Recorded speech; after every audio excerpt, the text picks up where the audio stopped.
பிரியமானவர்களே, இயேசுவின் நாமத்தினால் உங்களை வாழ்த்துகிறேன்.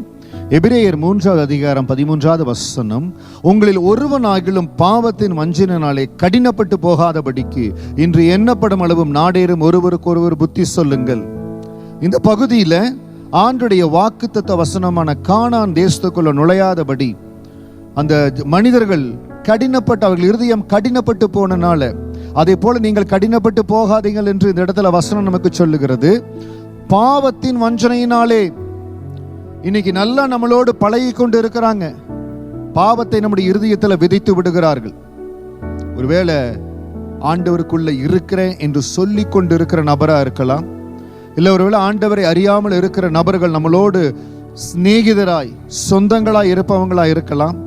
ஏதோ ஒரு வகையில அந்த பாவத்தின் வஞ்சனை நம்மளை தொட்டுவிடக்கூடாது. எல்லா நேரத்திலும் நம்ம ரொம்ப ஜாக்கிரதையா இருக்கணும்.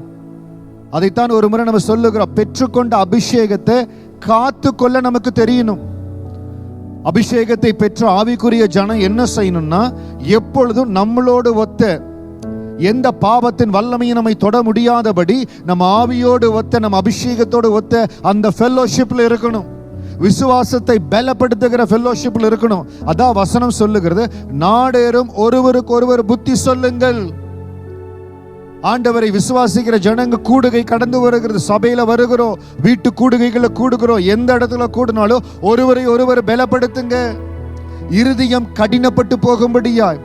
ஏன் விசுவாச ஓட்டத்துல நான் நம்பி என்னாச்சு, விசுவாசித்து என்னாச்சு, ஆண்ட நம்பி என்ன நடந்தது, அப்படி இருதயம் கடினப்பட்டு போகும்படியா சில வேளையில பாவத்தின் வஞ்சனைகள் நம்மை திசை திருப்ப வல்லமை உள்ளது.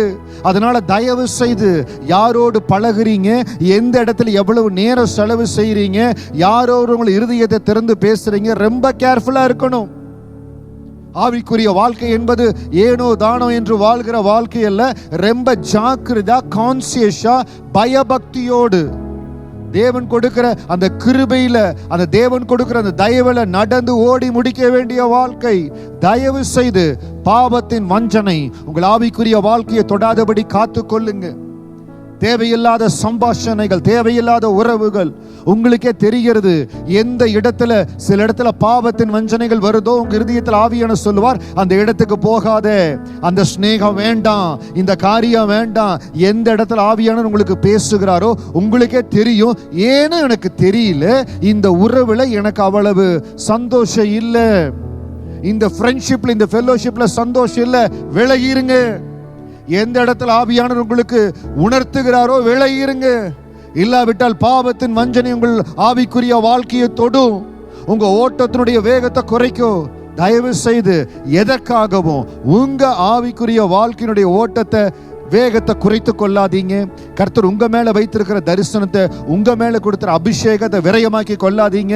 தேவன் கொடுத்திருக்கிற ஒரு வாழ்க்கையில அப்பாவுக்கு சாட்சியாய் வாழ்ந்து எல்லாவற்றிலும் மகிமையாய் ஓடும்படியாய் கர்த்தர் சமூகத்தில் ஒப்பு கொடுங்க.